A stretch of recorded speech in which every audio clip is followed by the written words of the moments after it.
Welcome to our church, El Camino Queens. We are so excited that you are connecting with us. Today, this Sunday is actually the very first Sunday we're launching our English service.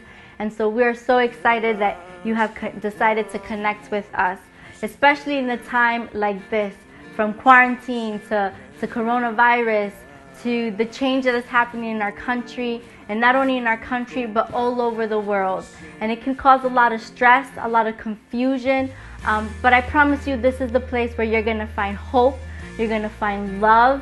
As a church, we love you, we're here to serve you, we're here to pray with you and for you. And if you want more information about our church, if you want to stay connected with our church, you can always visit our website, elcaminoq.org. There you can find more messages that will encourage your life. I believe the message that the pastor had today will change your life, will touch your heart, and will lift up your spirit. This is a word that we need today, and it's going to be a relevant word for your life today. Thank you for connecting with us. Continue to connect with us and continue to enjoy the message. With us, the worship team.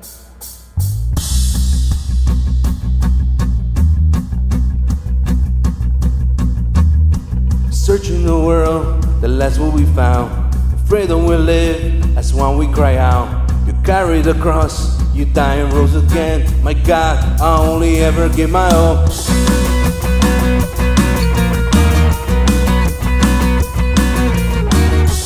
You send your son from heaven to earth and deliver us all from eternally hurt. I search for truth, and all I find is you. My God, I only ever give my all.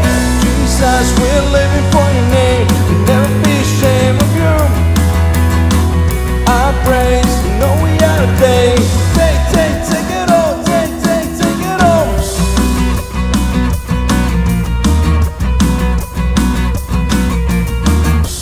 You send your son from heaven to earth and deliver us all from eternity hurt.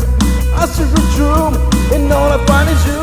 My God, I only ever give my all.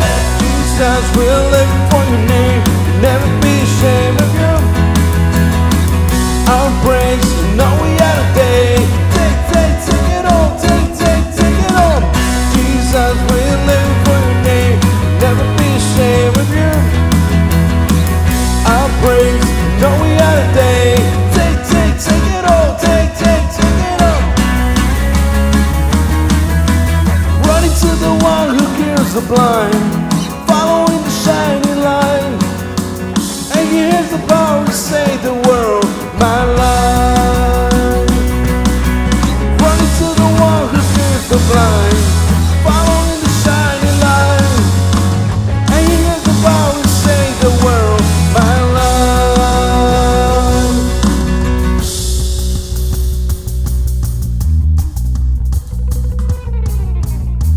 Jesus, we're living for your name. We'll never be ashamed of you. Our praise, you know we are today. Take it all, take it all. Jesus, we're living for your name. We'll never be ashamed of you. Our praise, you know we are today. Take it all, take it all. Jesus, we're living for your name. We'll never be ashamed of you. Our praise, you know we are today. Take it all, take it all, take it all.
at your presence, at your throne.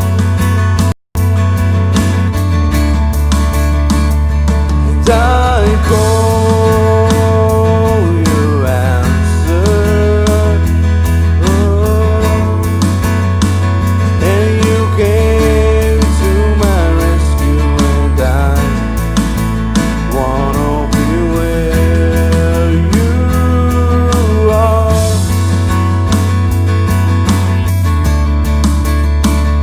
And I call, you answer.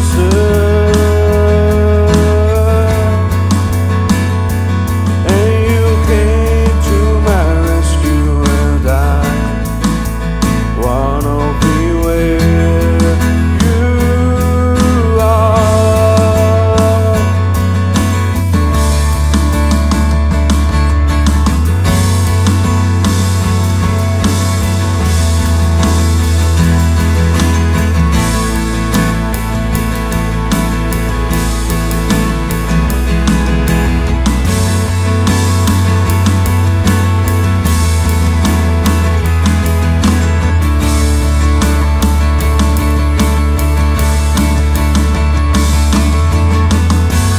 My life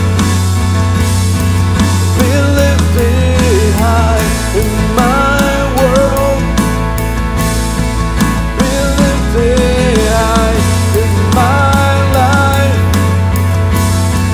be lifted high.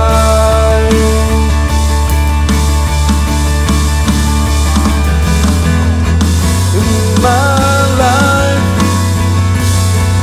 be lifted high, in my world be lifted high, in my life be lifted high.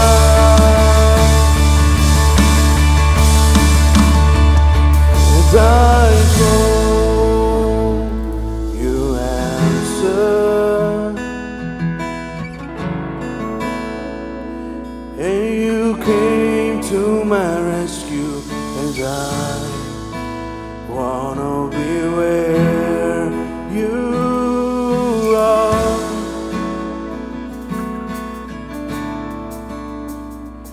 And I call, you answer. And you came to my rescue, and I wanna be where you are.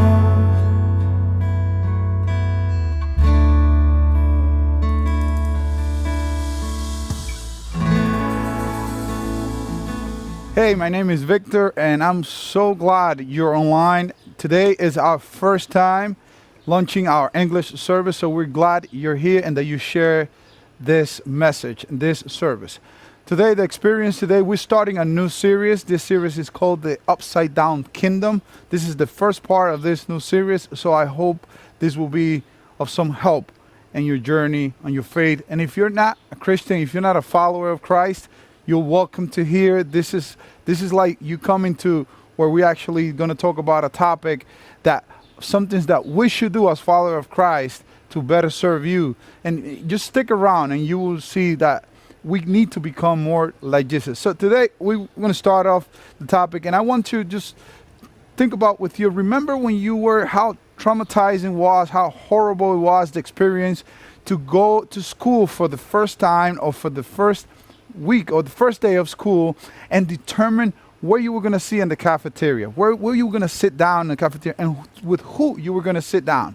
How common was the emotion that you and I had of fear, probably feeling like we were going to be rejected, or if it was, and those days was important back then. I'm talking about a couple of years ago. It was important to see who you were going to sit with and if it was your group. We were hoping not to hear the words like, do not sit here, this seat is taken. We were just afraid and looking for acceptance. And the problem is that, or the reality is that us as human, we surround ourselves with people who likes us. We only like to be around people who actually like us. And we surround ourselves with people who likes us, and we surround ourselves with people who are like us. Not only that likes us, but people who are like us. That they have the same sexual orientation, they have the same race, or their social economic, or the background is the same, the education is the same, the religion is the same, how much money their family has, how little money my family has. We surround ourselves with people that are like us and with people that like us. Unfortunately for us Christians, Jesus doesn't like that. In fact, Jesus he didn't like that. Jesus wouldn't like that. He wasn't like that, and he wouldn't like that you and I to act that way. It's difficult to maintain a relationship with those who disagreed with me. I understand, and I'm honestly telling you, it's hard to actually have a relationship with people that actually disagreed with me. And I know the same is for you. How can you have a discerning view? How can you sit down with someone even when that person has a discerning view? How can you sit on the table with someone that is not looking like you, is not thinking like you? But the reality is, we need to allow people to sit at our table. We need to allow people to spend time with us. We need to allow people to come close to us. And once we do that, everything will change. And one of the things that is now, as we living through these times in this country, not only in the country but in the world, you and I know what's happening now. If you've been in social media the last 10 minutes, you know that the new thing is not about COVID-19. The new normal, it's about what's happening, unfortunately, in our society, how the fight for equality is happening, how the fight for the racism is happening in our country, in our system. It's tough to be in this situation. And even though we're becoming more diverse, our society is becoming more simultaneously divided at the same time. More segmented, polarized, segregated, and balkanized. Even though we're more diverse, we're getting ourselves into little groups. We're treating each other like we're not the same at the end of the day, like we don't have the same father. We're not coming from the same place. According to Bishop, in 1976, less than 25% of America lived in places where the presidential election was a landslide. Basically, in other words, we lived next door to people who held different beliefs than ours. We were ideologically diverse. In contrast, in 2016, 80% of the United States counties had the landslide victories. Most of us no longer live near people who are much different from us.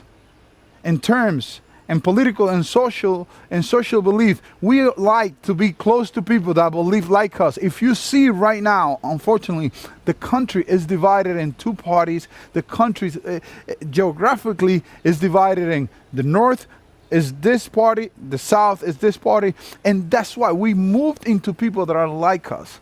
And Christians, unfortunately, we're terrible at this. Fear drives us into our own bubbles. We get scared. I don't know about why we're scared, but we get scared and we drive ourselves into our own bubbles. We do our thing. We separate ourselves. I don't know if we're trying to look for protection. We are afraid that we're going to become the minority. We are afraid that they're going to call us and that we're going to do the wrong thing. I don't know what is it that is driving us as Christians. We have the fear that to set ourselves apart, to stay away from others. But this message, particularly today, this message is for Christians. So if you're here, if you're online today, and you don't consider yourself a Christian, you and I will agree that this world will be better if we as Christians will act and operate it differently. That the world will be better if instead of separating and turning away from people and trying to be away from them and being segregated from other people and trying to act like a group that is clean, a group that is morally okay, if we change that mentality, it will be a different world. It will be a different community. You and I will agree on that. So this for you, if you're a Christian, if you're a Christ follower, I want to just touch a story today that you can find that in John 4 and chapter 4. This story is about Jesus when he met with someone that he wasn't supposed to meet with someone that was rejected, somebody that he wasn't supposed to be close to. This story is about the whole chapter of John. John almost dedicated the entire chapter to this story. So let's get into the story. John chapter 4 verse 3 says, so he talking about Jesus, he left Judea and went back once more to Galilee. Now he had to go through Samaria. In reality, John says this, but Jesus didn't have to go through Samaria. This route was the shortest route from Judea to Galilee, but that was not the only way.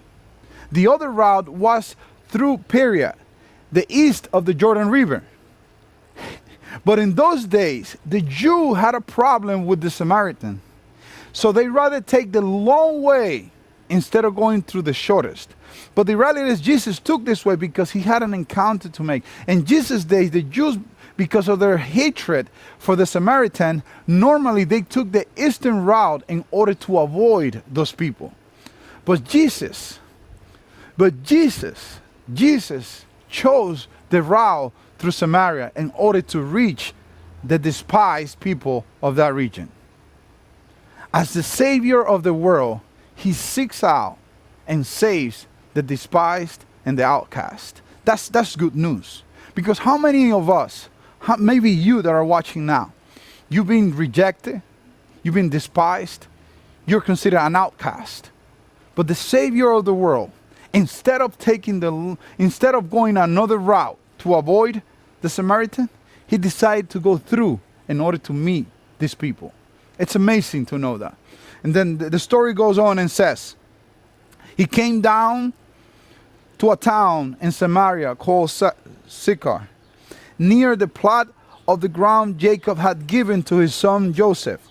Jacob's well was there. Jesus tired. He was tired. He was human.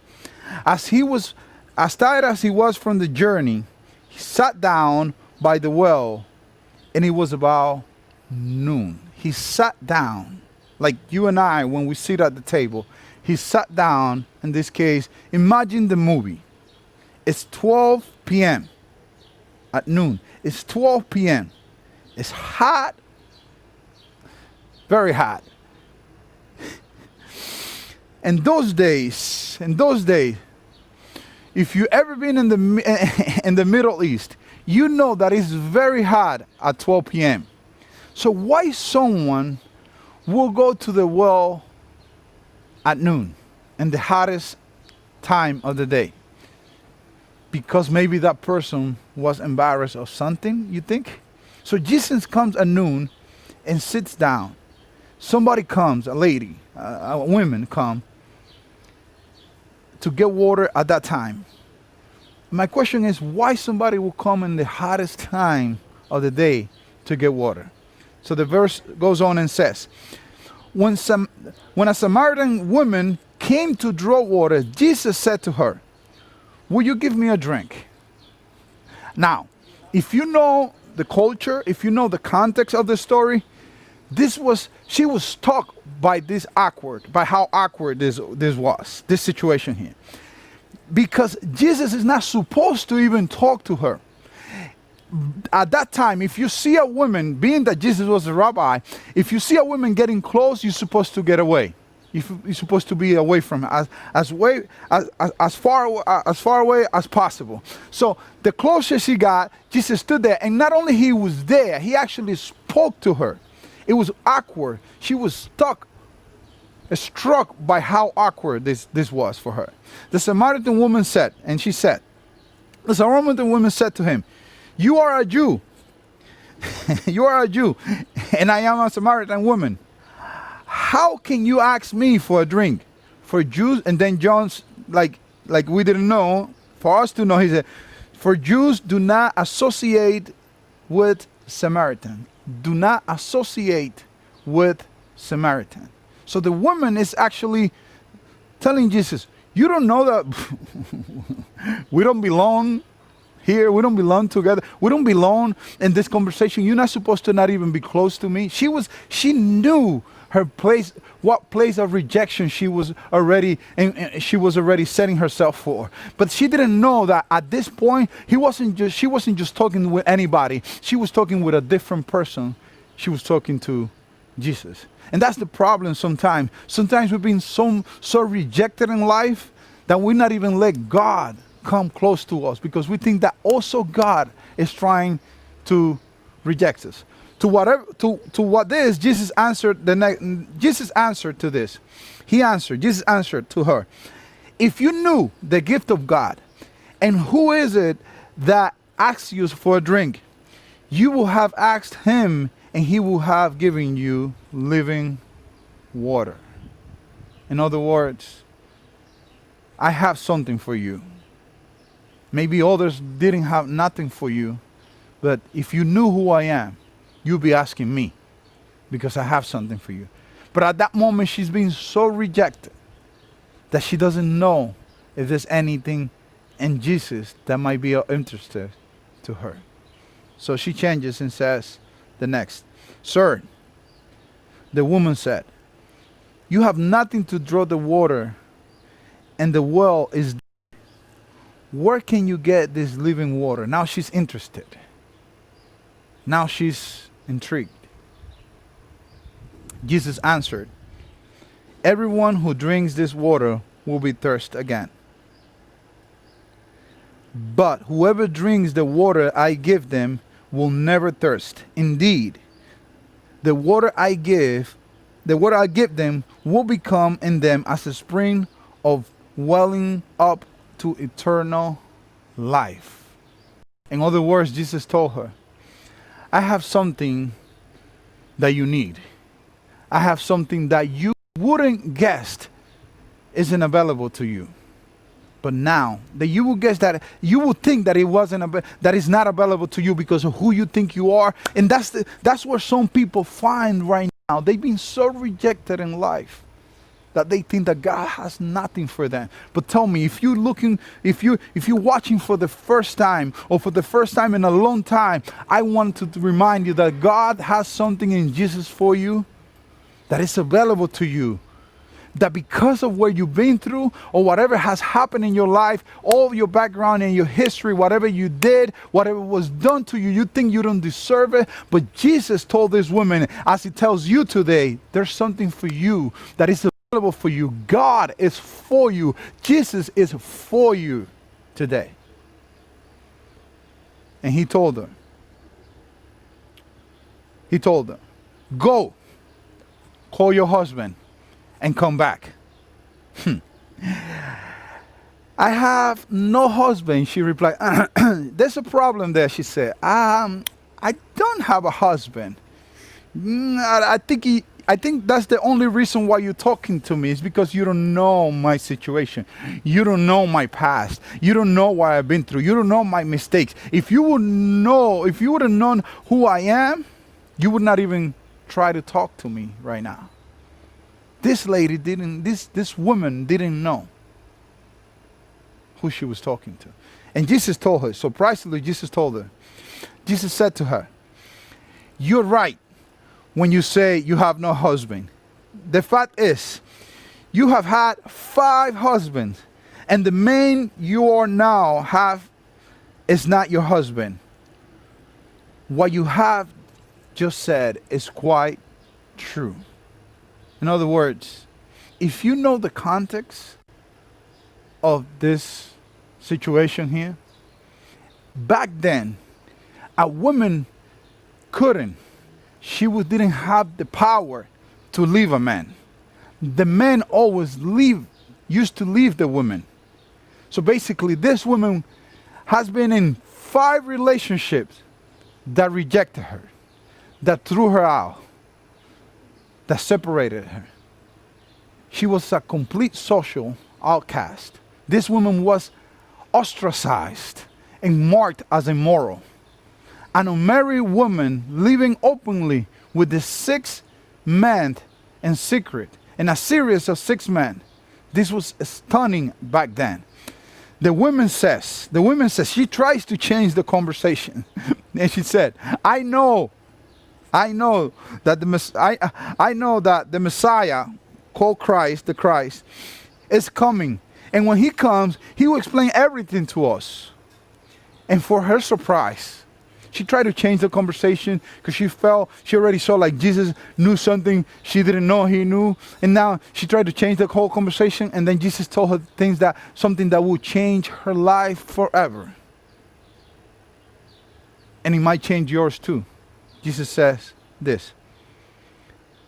Jesus declared, I, the one speaking to you, I am he.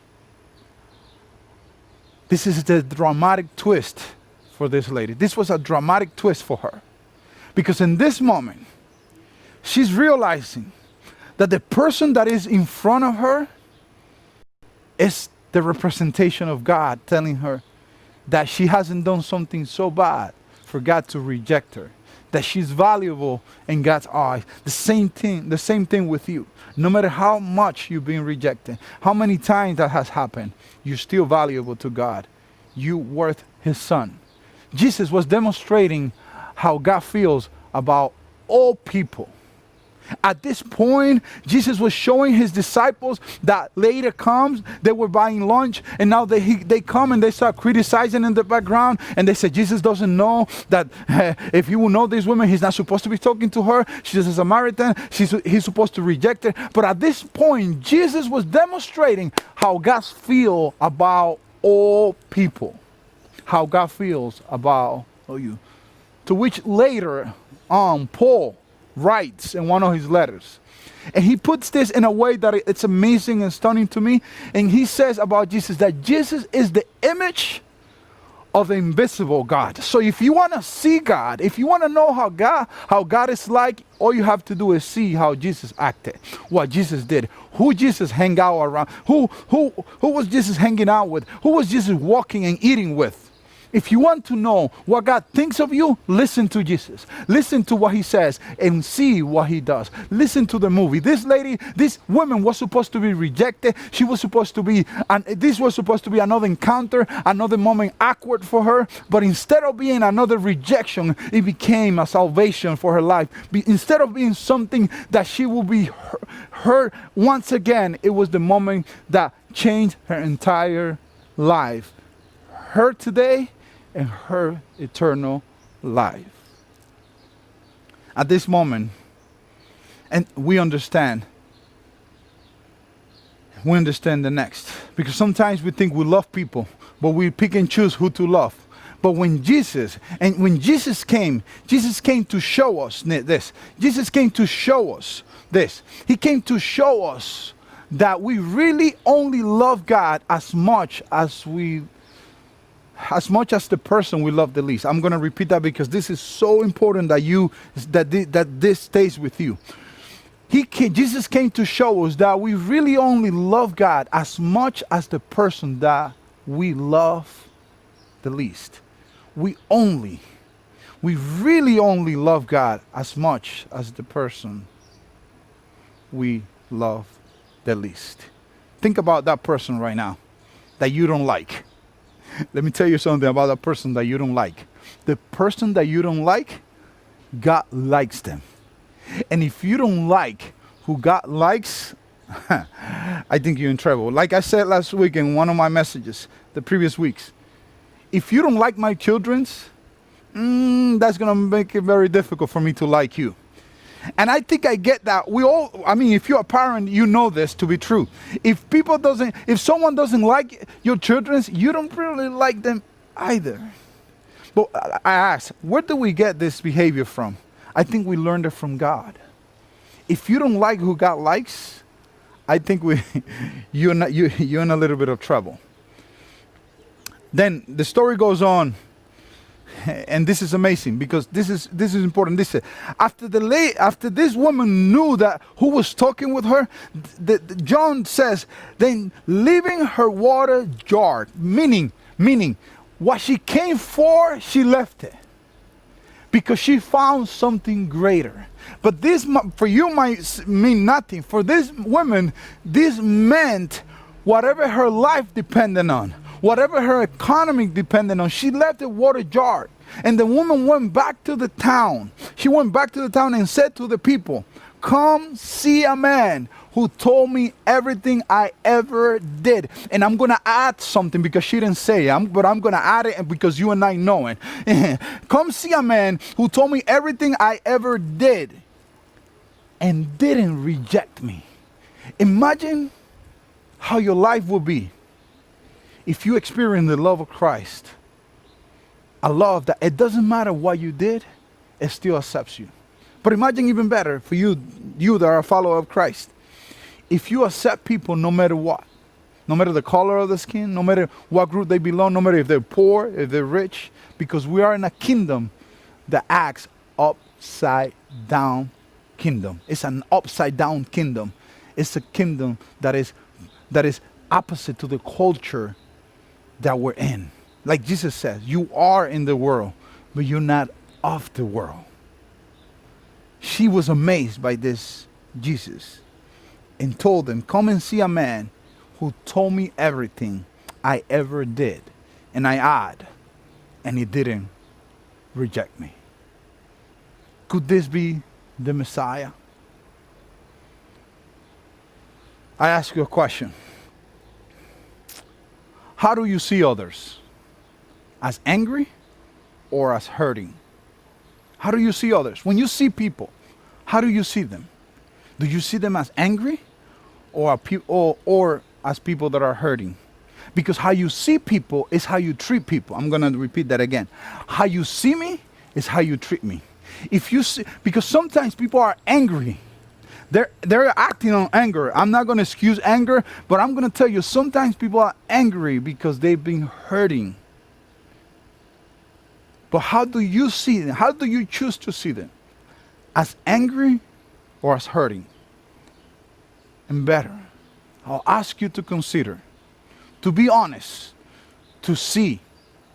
Be honest about your table. Be honest about the people that you let around you, that you let to sit around you. Be honest about the people that you welcome into your life. What type of people are those? Because if you are picking and choosing who comes to your table and sits with you and have a relationship with you and have a friendship with you, you might be not acting like Jesus. If you say, okay, this could be my friend, but this cannot, be honest about the people that you let in. Be honest about the people that you call friends. And I also invite you to determine what informs the boundaries of your table. Who do you not want to sit by on a plane? Today, determine what informs the boundary of your table. Meaning, determine right now what's going to be the condition for somebody to get close to me. Because for Jesus, it didn't matter who he was. If he was a human, it could sit on his table with him. All the way from a tax collector. If you don't know what that is, you're probably not very familiar with the Bible language. A tax collector is like an IRS agent that's not very welcome around your house. A tax collector was like a trader for those people. And Jesus was hanging out with them, eating with them, and he was all the way with a tax collector that was considered like a thief. He was eating with them. He was also sitting with all the people. It doesn't matter who they were. They could sit. They had a plate in Jesus' table. Who do you sit with? Who do you allow to sit next to you? Who do you hang out with? Be careful. Be careful if you're choosing to only show, if you're only choosing to show kindness to your kind. Because naturally we only want to be kind to the people that looks like us, that are our kind. I'm inviting you to broaden your circle, to find common ground with others, because that's what Jesus did. God himself became man and walked among us, and we saw the Son of God walking on earth, as John says, because God became man to be like us, because he liked us. Who do you like?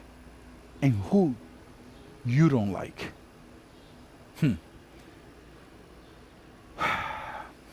Ask yourself this question. What do I have to learn from these people? Activate some curiosity for the people that you're rejecting. Ask yourself. It doesn't matter if you, Victor, but I'm not a racist. I don't reject people of color. I don't reject white people. I don't reject black people.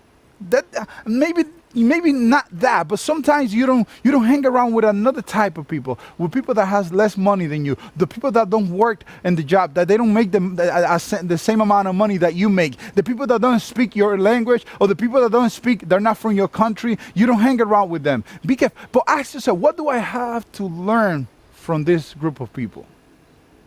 You know what? Something that I learned that I want to share with you is so powerful. Arrogant people don't ask questions. Arrogant people don't ask questions. Curiosity is a practice of humility. Arrogant people don't ask questions. Curiosity is a practice of humility. And if you ever need to confront somebody, I invite you to approach that person with love and concern. With love and concern. And if you want to invite people to your table, if you want to invite people into your life like Jesus did, it's important. You know why? Your view of God will be as small as the size of your table. You will see God depending how much people you have around. Your view of God will be as small as the size of your table. And better yet, your view of God gets bigger when you make room at your table. When you invite others, you will experience God. You will experience God in a whole different way. When you invite others into your life, when you accept people, no matter what, you will experience the love of God in a whole different way. It is said, I read about Mother Teresa. She was with a reporter, and the reporter was all day with her while she was taking care of sick people and doing what she does, what she used to do. And this reporter was doing a documentary on her life, and she was walking around with her all day. And at the end of the day, the reporter told Mother Teresa, she told her, God, how do you do it? How do you just pass the entire day cleaning people, and people that smells, sick people, people dying? How do you find so much strength to care for people? Doesn't that burden you? Doesn't that drain you? And Mother Teresa looked at her face to face and asked her, was that all you saw in them? Because what I saw was the face of Jesus. What I saw was the image of God. What I saw was somebody that needed love. What I saw was somebody that needed acceptance. What I saw was somebody that needed my love, that needed my help. And that is very fulfilling to me. Your view of God gets bigger when you invite others into your table. When you have compassion for others who are not in your bubble. When you show compassion and acceptance to others who doesn't belong to your circle, you will learn something about them, and you will learn something about yourself. Imagine what would have changed in your community, in your house, if we accept others as God in Christ has accepted us. And how do you do that? How you accept others? Next week, I'll talk to you about that. See you next time.